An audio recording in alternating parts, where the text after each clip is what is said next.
Bismillahirrahmanirrahim. Assalamualaikum warahmatullahi wabarakatuh. Bapak Ibu sekalian, sahabat Sinergi, mitra PT BES, kami dari tim konsultan ingin berbagi sharing bagaimana cara membuat larutan ekofarming. Seperti yang kita saksikan di depan saya, ada 3 jenis larutan yang akan kita campurkan ke dalam ekofarming. Yang pertama, ini larutan air tetes tebu atau istilah lain molase. Yang kedua, air kelapa, dan yang ketiga, air mineral biasa. Ketiga jenis pelarut ini memiliki beberapa spesifikasi. Air tetes tebu atau nama lain molase itu selain untuk menambah nutrisi dari mikrobiologi atau sebutnya bakteri positif yang ada dalam ekofarming, jadi Bapak Ibu sekalian tidak harus menambahkan molase, jadi cukup dengan. Dan yang berikutnya ini larutan kelapa. Larutan kelapa ini selain sebagai pelarut juga memiliki spesifikasi lain, yaitu bisa menambah daya maksimal daripada larutan biofarming karena di dalamnya banyak nutrisi atau mineral yang ada dalam kandungan air kelapa itu sendiri. Dan yang ketiga itu air biasa. Ini yang sudah umum dilakukan oleh Bapak Ibu sekalian dalam melarutkan ekofarming. Namun di sini untuk air biasa tidak ada kelebihan lain sebatas hanya pelarut. Kita perhatikan, ini sambil contoh. Untuk ekofarming yang akan kita larutkan, ini bentuknya. Kita buka. Boleh berdiri nih. Nah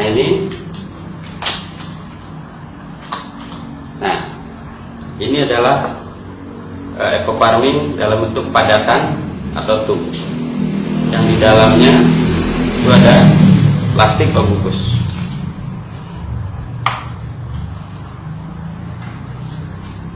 Ternyata di dalam tub ini juga dalam kemasan ada buku petunjuk untuk penggunaannya, baik kebutuhan jenis tanaman maupun dosis standar yang ada dalam brosur ini. Kita buka lagi.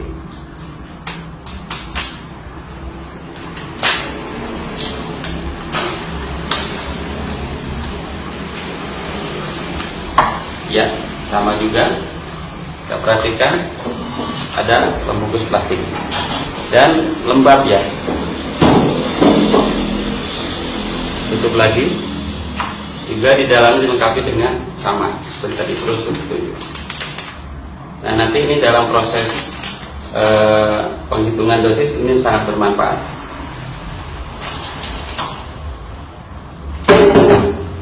Mari kita langsung saja tata cara pembuatan larutan, mulai dari larutan tetes tebu ya.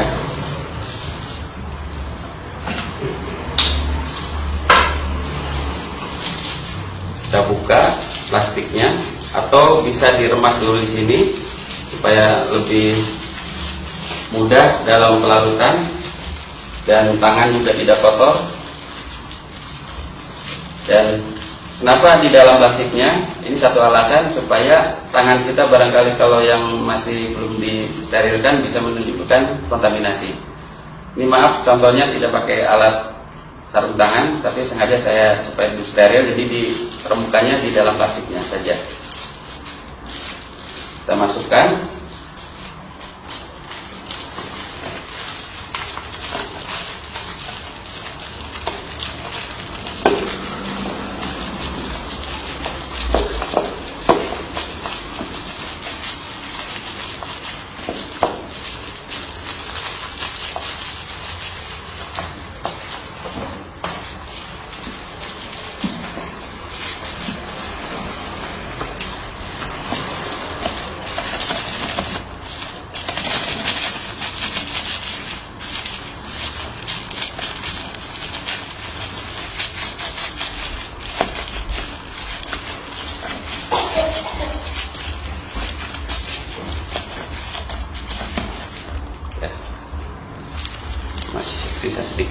kita.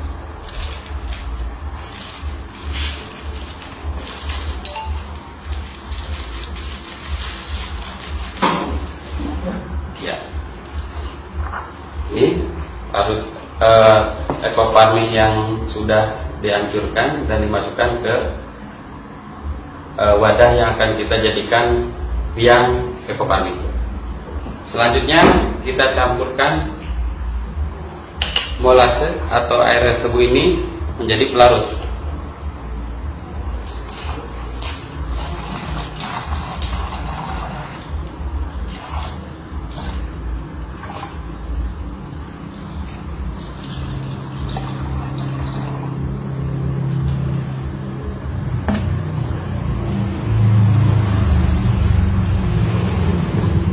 Perlu diketahui juga isi normalnya ini 600 ml, sementara saya asumsikan posisi di sini berarti sekitar setengah liter. Jadi kalau 2 hitung ditambahkan 1 liter.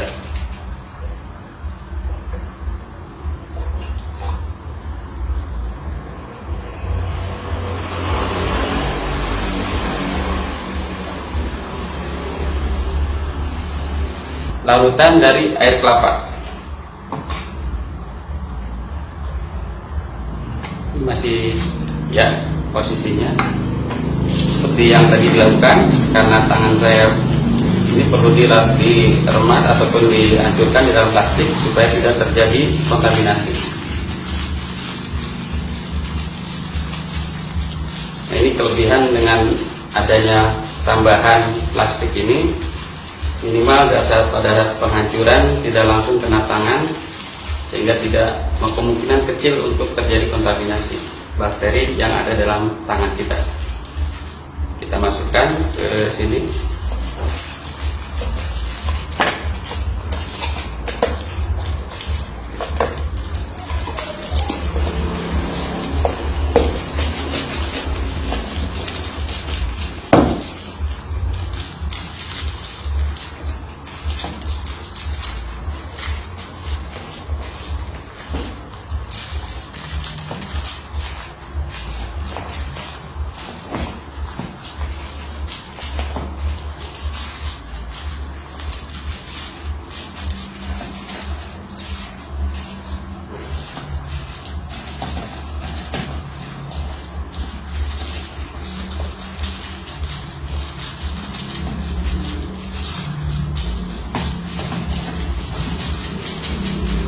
Cuman karena lengket jadi agak lumayan untuk memasukkannya,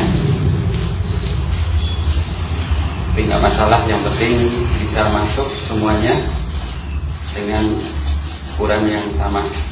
Kita tutup.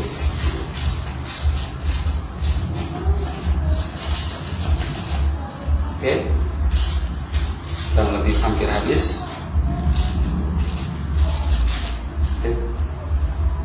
Kemudian ini hasil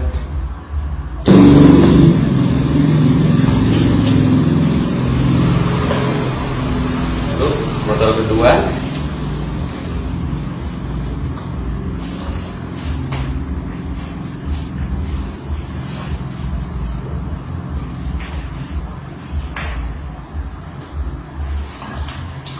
Kita tekan sedikit supaya ampas bisa langsung ya. Selesai untuk pembuatan larut biang ekoplasma, larutan biang ekofarming dengan bahan pelarut air kelapa, dan proses penutupan harus rapat juga, kemudian diaduk. Ini hasil yang sudah jadi biang ekofarming dengan pelarut air kelapa. Kita lanjut berikutnya untuk pelarutan dengan air mineral atau air biasa. Air biasa kita hancurkan dulu supaya lebih memudahkan.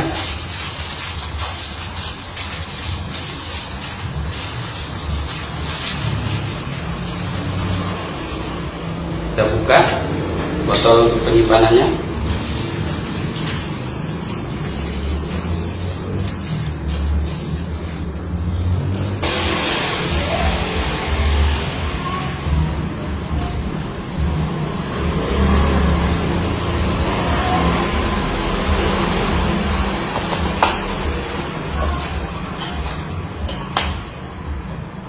kedua.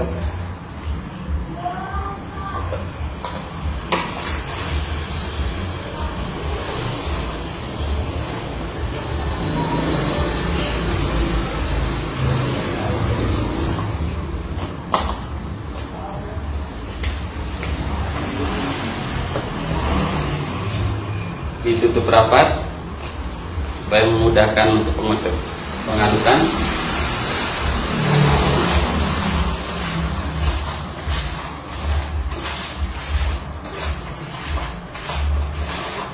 Inilah larutan yang sudah jadi dengan pelarut air mineral biasa. Ya, kita letakkan ininya supaya kelihatan perbedaannya, mungkin karena reaksi dengan beberapa pelarut yang berbeda.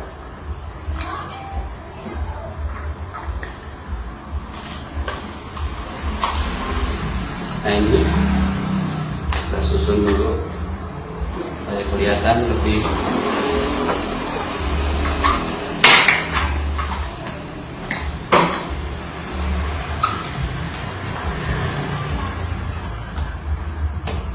satu lagi.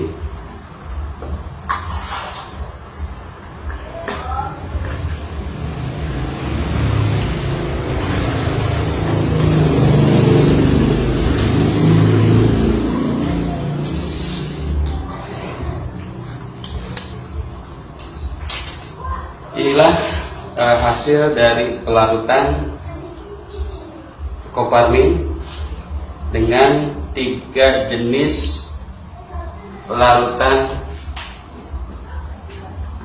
yaitu air tetes tebu molase, ini dengan air kelapa, dan satu lagi dengan air mineral.